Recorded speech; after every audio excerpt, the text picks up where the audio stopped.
Hello future IITians and NITians. तो आज अपन बात करेंगे रिमाइंडर के बारे में। बाइनोमियल थ्योरम में देखो कुछ इस तरीके के क्वेश्चंस आते हैं जो कि काफी कॉम्प्लिकेटेड देखने में लगते हैं। इस लेक्चर को देखने के बाद आप इस तरीके के क्वेश्चंस को काफी इजीली और काफी कम टाइम में सॉल्व कर पाओगे। तो इसके लिए अपन एकदम बेसिक से स्टार्ट करेंगे। सबसे पहले आपको बाइनोमियल का ये जो बेसिक कंसेप्ट है, यहाँ पे x प्लस वाई की पावर n का एक्सपेंशन आपको पता होना चाहिए, जो कि कुछ इस तरीके से होता है ना।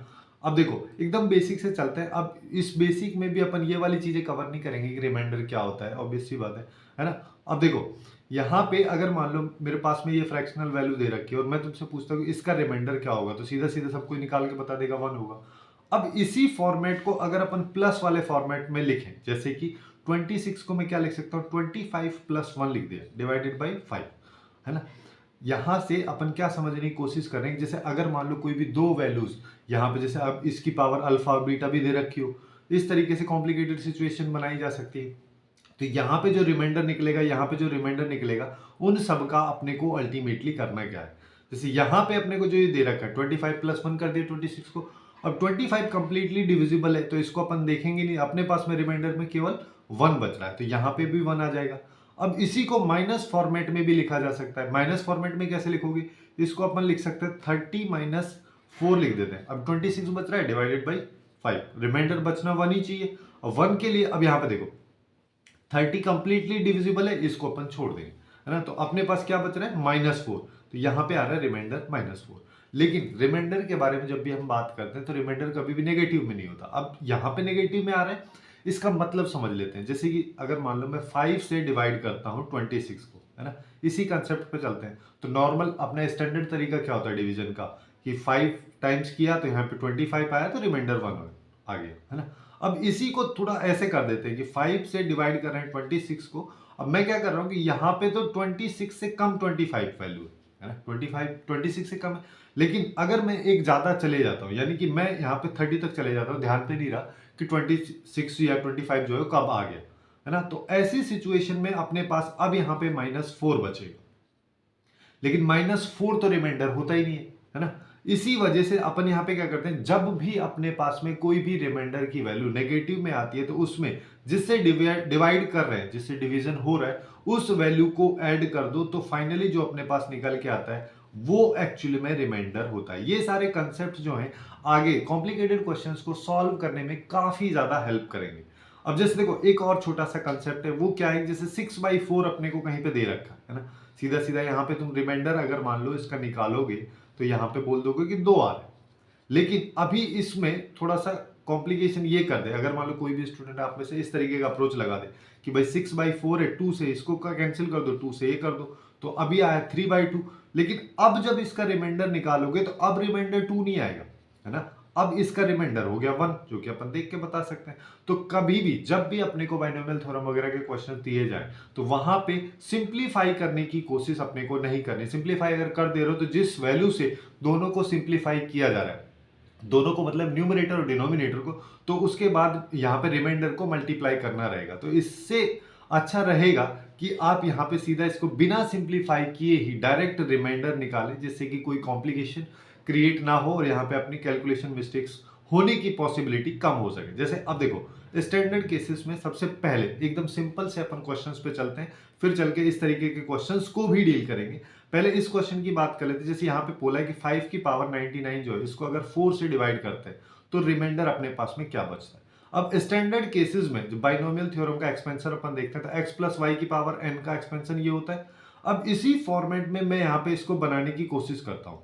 अब इसको कैसे बना सकते हैं, पावर तो अपने पास 99 है, इसके साथ बेस लिखा है 5, तो 5 को कुछ इस तरीके से बनाओ कि वो 4 के मल्टीपल में और कुछ वैल्यू साथ में प्लस माइनस में एडेड हो, जिससे कि x प्लस वाई का फॉर्मेट अपने पास बन जाए। जैसे कि 5 की पावर 99 जो लिखा है, इसको मैं क्या लिख सकता हूँ, 4 प्लस 1 कर दूं, अभी भी तो 5 ही लिखा है, और पूरे की पावर 99, अभी लिखा वही सेम चीज है, बस मैं यहाँ पे क्या किया हूं, जिससे अपन डिवाइड कर रहे हैं उसके रेस्पेक्ट में एक वैल्यू अपन क्रिएट करेंगे, उसका मल्टीपल क्रिएट करेंगे, है ना। अब इसका फायदा क्या होगा, अब इसका फायदा देखो एक बार स्टैंडर्ड केस से चल लेते हैं कि अपन यहाँ पे 5 की पावर 99 जो है उसको अपन क्या लिख दे रहे हैं यहाँ पे 4 प्लस 1, 4 प्लस 1 की पावर 99, ये मैंने लिख दिया।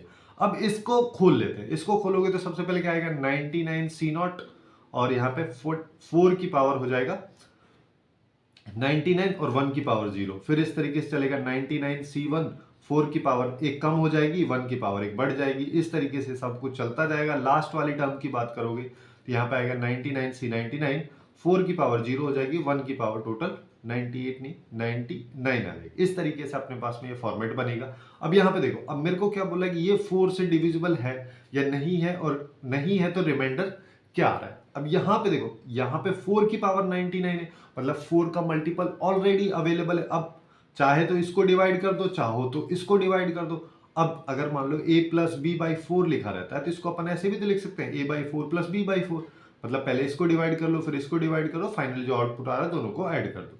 वही चीज अपन यहाँ पे कर सकते हैं। जैसे अगर मान लो मैं केवल इस वाली वैल्यू को 4 से डिवाइड करने की कोशिश करूंगा तो यहाँ पे 4 का मल्टीपल है, यानी कि 4 की पावर 99। ऑब्वियस सी बात है, 4 को कैंसिल कर देगा, डिनोमिनेटर में कुछ बचेगा ही नहीं। तो सीधा की सीधा जो बच रहा है अपने पास में, पूरी तरीके से अपन यहाँ पे बोल सकते हैं कि ये कंप्लीटली डिविजिबल हो जाएगा। ऐसे ही अगले वाला भी हो जाएगा, क्योंकि वहां पे 4 की पावर 98 है, जो कि 4 की पावर 1 से तो ऑब्वियस सी बात है बड़ी। यहां तक बात करोगे तो यहाँ पे 4 की पावर 1 आएगा, वो भी यहाँ पे 4 की पावर 1 से कंप्लीटली डिविजिबल होगा। और डिविजिबल जो है वो हो जाएंगे तो उन सबको अपन एक्सक्लूड कर सकते हैं, बाकी सारी टर्म्स को, लेफ्ट वाली टर्म्स को एक्सक्लूड कर सकते हैं, क्योंकि जो डिविजिबल है वहां पे तो रिमाइंडर आएगा ही नहीं। रिमाइंडर केवल यहां से आएगा। यहां से क्यों आएगा? क्योंकि NCN, जैसे 99C99 लिखा है, जिसका मतलब ये लिखा है NCN, जिसकी वैल्यू 1 होती है। किसी भी नंबर की पावर 0 करने का मतलब क्या होता है? उसकी वैल्यू 1, और 1 की पावर कुछ भी कर दो, क्या फर्क पड़ता है? 1।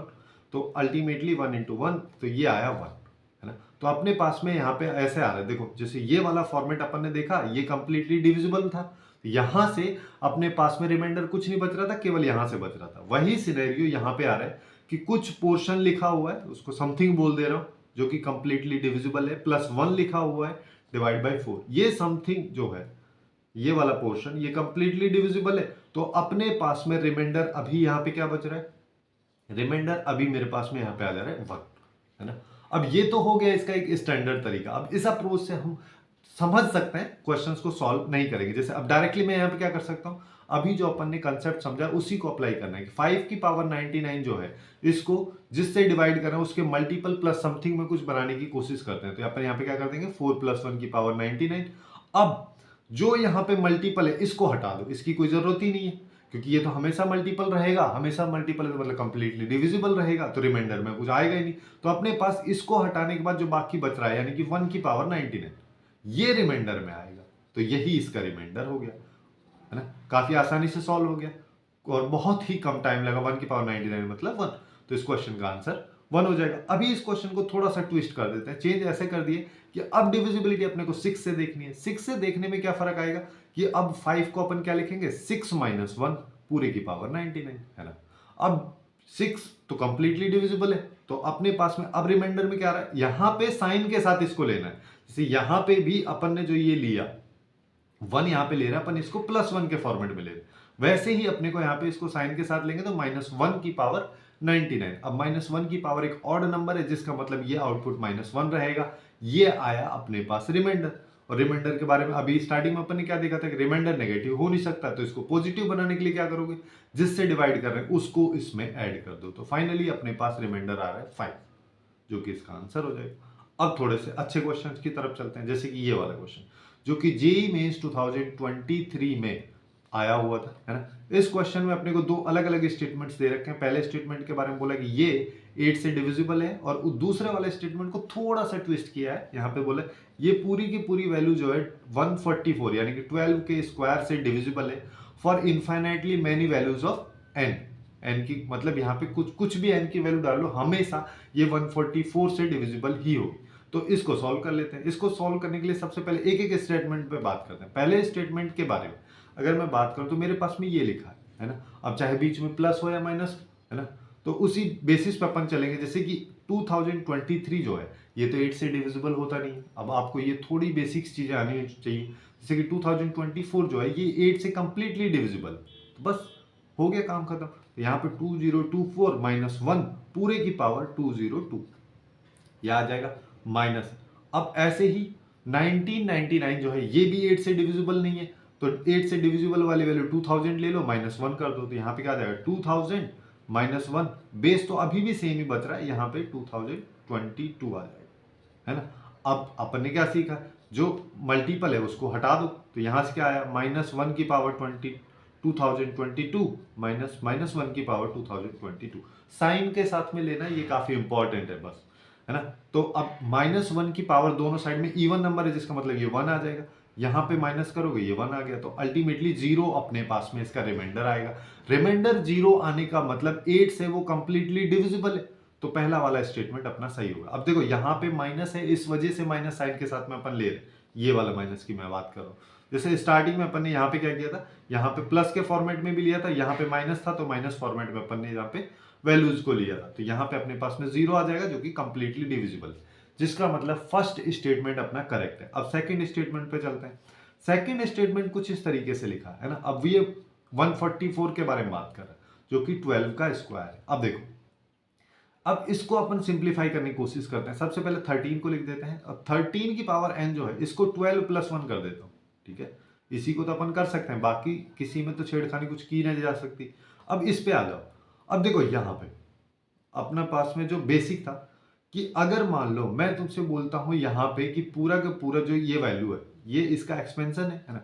अब मैं तुमसे बोलता हूं कि यहाँ पे मेरे को वो वैल्यूज बतानी जो x से कंप्लीटली डिविजिबल है, तो यहां से स्टार्ट करोगे और लेफ्ट तक यहां तक चले जाओगे, क्योंकि हर में x आ रहा है, तो ये पूरा पूरा पोर्शन x से डिविजिबल है कंप्लीटली।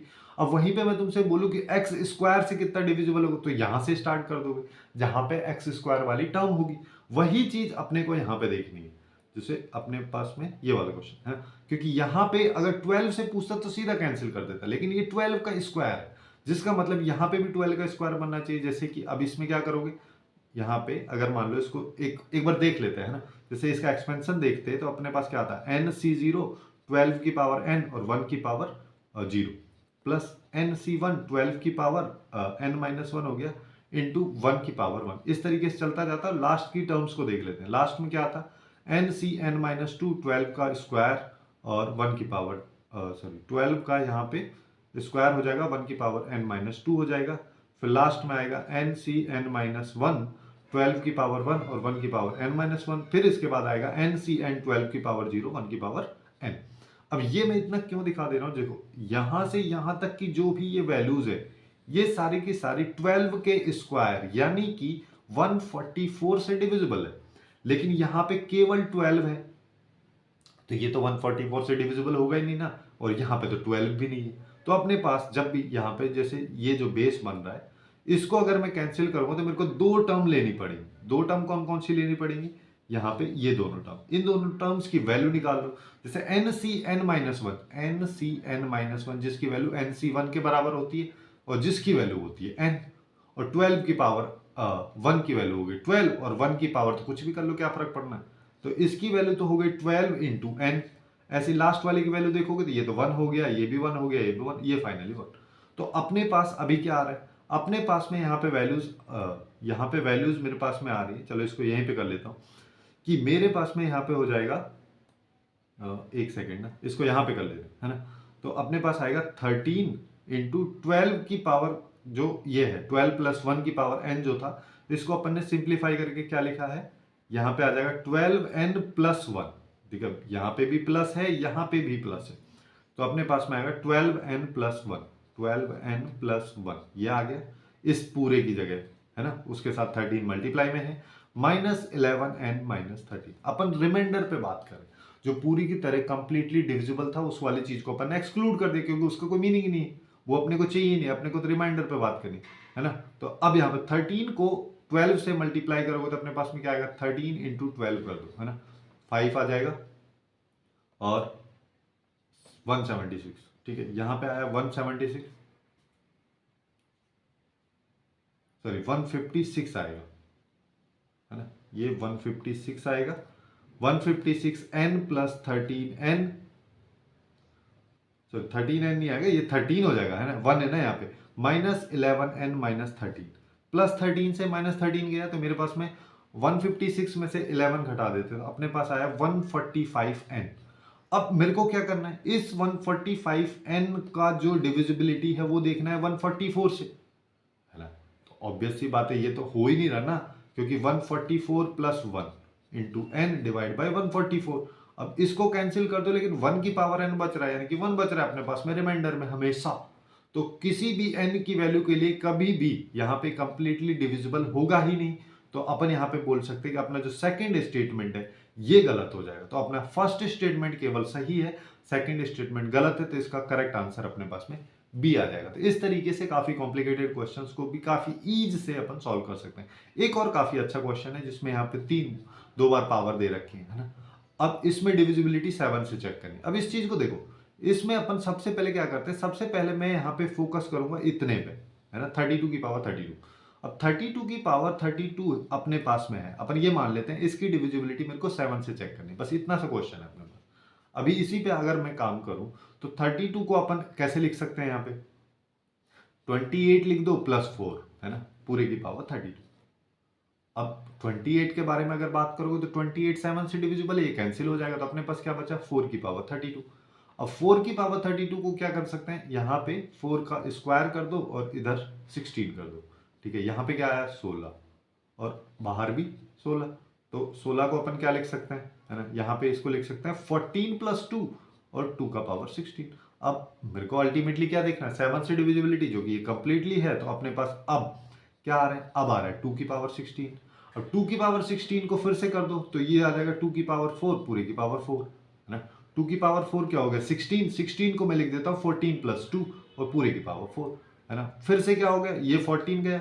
अब अल्टीमेटली अपने पास क्या बचा 2 की पावर 4। अब 2 की पावर 4 को डायरेक्ट सिंप्लीफाई भी कर दो, तो ये तो 16 होता है, 16 को 7 से डिवाइड करोगे तो अपने पास में 2 आ रहा है, ठीक है। सो अभी तो अपने पास 2 आया, लेकिन इस 2 के बारे में देखोगे तो ये 32 की पावर 32 का रिमाइंडर है, जिसका मतलब अभी मेरे पास में वैल्यू बच रही है 2 की पावर 32। इसको सिंप्लीफाई करना है।